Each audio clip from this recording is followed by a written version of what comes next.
Mais Mende a fait ça expressément pourquoi? Pour alerter la classe politique, pour alerter la communauté tant nationale qu'internationale. Vous devez comprendre que non, Hippolyte Kanambe Kazembe représente un danger.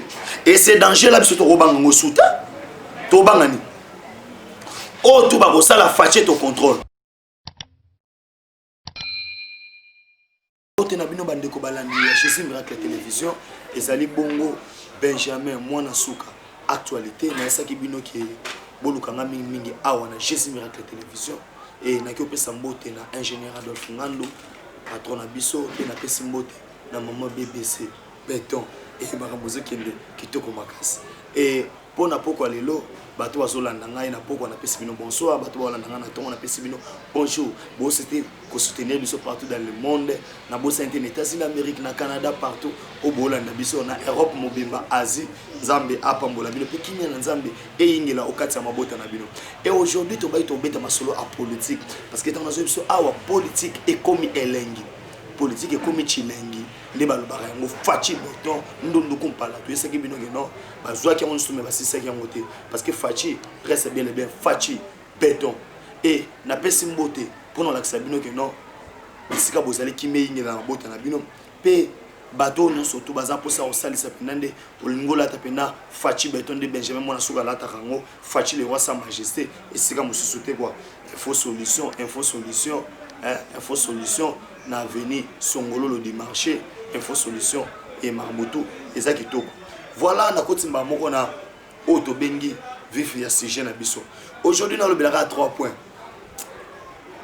Nakolobela likambo yindi na minute oyo appel téléphonique ya la mère Mende binaku nguvu politique comme elengi tokolobela mambo la mère Mende aw tokolobela diplomatie oyo échoué ya Janine Mabunda pour bois qui c'est les États-Unis d'Amérique pe nakochité na makambo ya Alphonse Ngoïga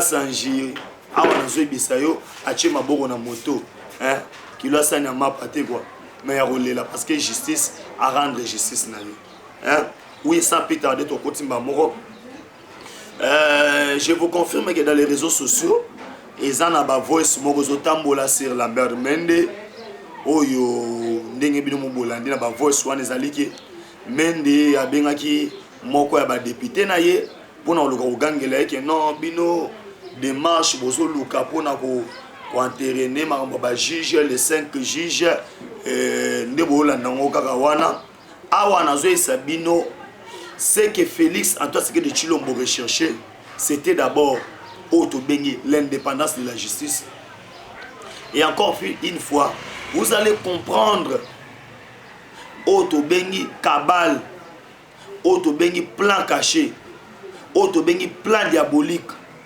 Il y a FCC parce qu'ils avaient préparé et loko oyo bakoko réussir en côté. Pour votre information, so bisa OK. Bakolo ngate parce que ba juge oyo ko constitutionnel na mitso bazali soudé et bazali eloko moko. Pourquoi maramundenge sokende? Oyebi bien que ba député soyoka bakendaki ba okende po bakoyesa ba juge. Yeba ke ba député wana baza ba député ya batu oyoyo ba gagnaki na ba élection mais na ba élection ba gagnaki esengaki na bango batu wana bakoyisa bango mais na moment nazo ebisa yo politique comme elengi le to baka politique comme chilengi tongola le boko place zali ganga base parce que émission no bolingaka yango yo actualité polele awa to boya na biso soki mengi nini awa polele la pesi mbote na Myriam Ngando mambozo qui est tellement kitoko awa nazo ebisa yo makambo ekomi grave pona nini Kabila sikoyo à comprendre que ba proche naye d'où Lambert Mende a lâché oui je vous confirme bien que Oto bengi Lambert Mende o malanga omboshilane makambo yindia wabinakuwa nguvu yo sengeli oyebake na mito tozo ebisa bino Bisogno surtout aussi que non. Lambert Mende voyage au monde à Kenya, États-Unis d'Amérique, États-Unis à Chile, il faut y avoir déjà que non. Masolo Betamaki déjà normal. Awana Zoé Biso Kabila se voit trahi.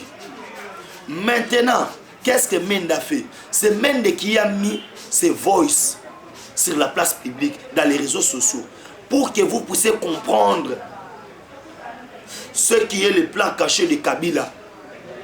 Kabila avait un plan macabre qui voulait en sorte qu'il puisse détruire la République démocratique du Congo. Mais aujourd'hui, vous nous donnez raison parce que petit à petit, vous comprenez maintenant. Les gens commencent à comprendre. Vous qui le suivez partout dans le monde, vous demandez tant de questions pour dire que non, actualité Benjamin Mwanasuka. Hein? Comment évolue la politique? Maintenant, vous êtes en train de comprendre. Petit à petit. Hein? Là. François Mario, François Mario, allez la regarder, Benjamin Mwanasuka. Pas ça, non, la mère Mendo Malanga a Bimis Kabila sur la place publique. Vous devez comprendre que la mère Mende a fait ça expressement pour qu'Obimisa Kabila dans la place publique, pour comprendre Bamagouya Sanango et pour comprendre comment Kabila veut jouer dans les secrets à la pression. Mais au moment où je vous parle, la nouvelle est tombée depuis ce matin. Les États-Unis d'Amérique qui demandent à Félix Antoine Tshisekedi Tshilombo d'accélérer na makambo etali arrestation ya monsieur Joseph Kabila Kabange oto bengaka Hippolyte Kanambe Kazembere ndena saki bino ke no Benjamin Mwanasuka actualité nzeta te umeli na mai ndenge ni papa et comment ngandote vous comprenez mon ndenge zokene. Là maintenant vous voyez que si Fachi n'était pas intelligent, si Fachi n'était pas le fils biologique et spirituel et moral de Etienne Tshisekedi wa Mulumba, il n'allait pas rester cette mission. Là, moi, j'applaudis. Je dis merci à Dieu parce que chaque jour, il y a un manamisala. Mais Mende a fait ça expressement pourquoi? Pour alerter la classe politique, pour alerter la communauté tant nationale qu'internationale. Vous devez comprendre que non, Hippolyte Kanambe Kazembere représentait un danger. Et ce danger-là, c'est Tobangango Souta, Tobangani. Oh, tout va ça la fâché au contrôle. C'est pourquoi il a commencé par toucher par la justice. Hein? Tout est ce qui bango. Kabila Ouelela qui Sénat, Parlement. Hein? Deux tu la guette. Ouelela qui Parlement. Hein? Tina Sénat, Babosani justice. Fachi Azu justice. Et comme on dépend, Bakomo Banga prison. Et maman, les Facha Zali Beton, non, Kabila Bololé, Awele Laki. C'est pourquoi je vous dis, la politique, il y a Bikina papier et Boto le mouton, c'est qu'il y a un qui pouvoir. Respect, paix à son âme, le chef de l'imité, et c'est ce que doit Moulumba, le B50D, héros vivant. Parce que il n'y a pas de comme était ce que doit Moulumba. Là maintenant vous comprenez comment la mère Mende a Betibor. Mende a Betibor, na nemo saranate.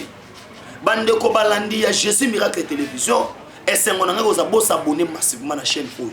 Parce que vous avez les informations vraies en exclusivité à Wana Jésus Miracle Télévision, la chaîne Nabino Bolingara Mingi, vous abonner massivement. P, vous partagez ma vidéo. Et là, on a partagé partout dans le monde. Hein? Benjamin Mwanasuka actualité. Hein? Ah, Mimi, Nazarata, Maïwa, Nasa centralaise, Tarana, Miss. Hein? Ah, Pina Maï, Pina, c'est Pina, Nango, Yango. Ah, on a dit que non. Mes frères et sœurs, c'était grave. Mais, na continue à deuxième dossier, vous allez comprendre pourquoi la mère Mende a lâché. Bah, audio, on a dans les réseaux sociaux. C'est parce qu'à ce qui concerne la diplomatie. Auto Dengaki. Na Kombo, il y a la mère Mende à Boaki Babiloko. Pourquoi? Oye Bezalibo. Oto Bengi Tambo Mwamba, na Oto Bengi Janine Mabunda, ils n'ont pas su convaincre Benoît Luamba pour na Babé Bissama Solo Albagino, Fachi Nengezawana, Fachi Nengezagiwana, Yende Moutou, à force qu'il y a des missions. À force qu'ils ils ont échoué. Pour votre information, il y a 35 millions en Belgique pour convaincre Benoît Luamba. Benoît Luamba, awa facha comme ça on a moins de 12 ans ngana zonga na la mamuna na busoba ils ont échoué. C'est pourquoi comme on devait frapper fort et pas ya bato FCC to beta bango fimba bukolo. C'est pourquoi mon Lambert Mende a diffusé message wana.